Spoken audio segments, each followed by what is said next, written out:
Aloha, I'm Charles Lee, and today we're joining the Division of Aquatic Resources to understand just what DAR does to help the oceans of Hawaii. This is Dive In with DAR.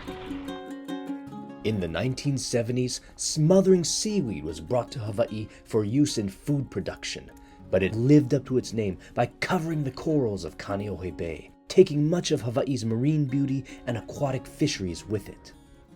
To combat this invader, DAR employed the Super Sucker, a giant underwater vacuum to remove over 10,000 pounds. But the seaweed persisted within the cracks of the coral, so a new player entered the game, Hāwa'e, the collector urchin. But because overharvesting for food had greatly reduced urchin numbers in Kāneʻohe Bay, since January 29, 2011, the Aquatic Invasive Species team at DAR has been releasing or outplanting Hāwa'e that were grown at the Anuenue Fisheries Research Center. Long time since we've had like a good amount of urchins. But realistically, with the number of reefs that we have and how much actual coverage, the number that we actually aim to hit at minimum is 2 urchins per square meter. Yeah, once we get over there, I'll pull up the heat map that we have for the algae, and that's where we kind of decide where to send divers. I think what we're finding is that they don't really move as much. Like, they pretty much probably stay within like a pretty small area of actually where they're dropped. The Hāwa'e being released are only 4 months old, so that their voracious appetites will guarantee that they'll be munching on seaweed day and night, while their small size lets them squeeze into every crevice. But the eating is so good, they won't stay small for long. We actually have been also finding some very large specimens, like 10 centimeters plus, easily. Yeah, because they're absolutely humongous, like bigger than any of the ones I've ever seen at the South Shore.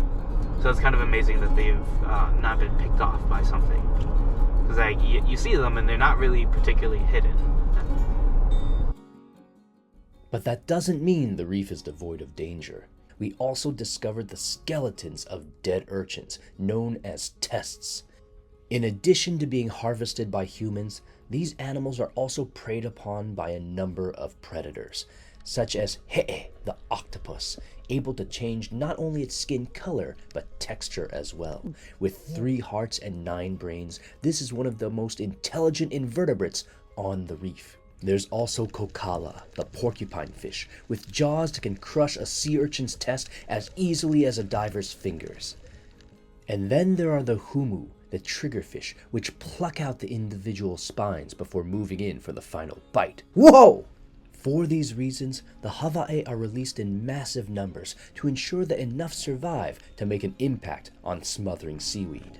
14,000 was our peak, and then it dropped down to like 4,000. Stayed at like 4,000 for a while, then dropped down to 3,000, then dropped down to 2,000. I think we're slowly ticking back up. So you have 4,500 urchins today. Hāwa'e kainui. The collector urchin is full of liquid. This olelo, or proverb, was meant to describe uselessness. But against smothering seaweed, the humble Hāwa'e is exactly what Hawaii needs.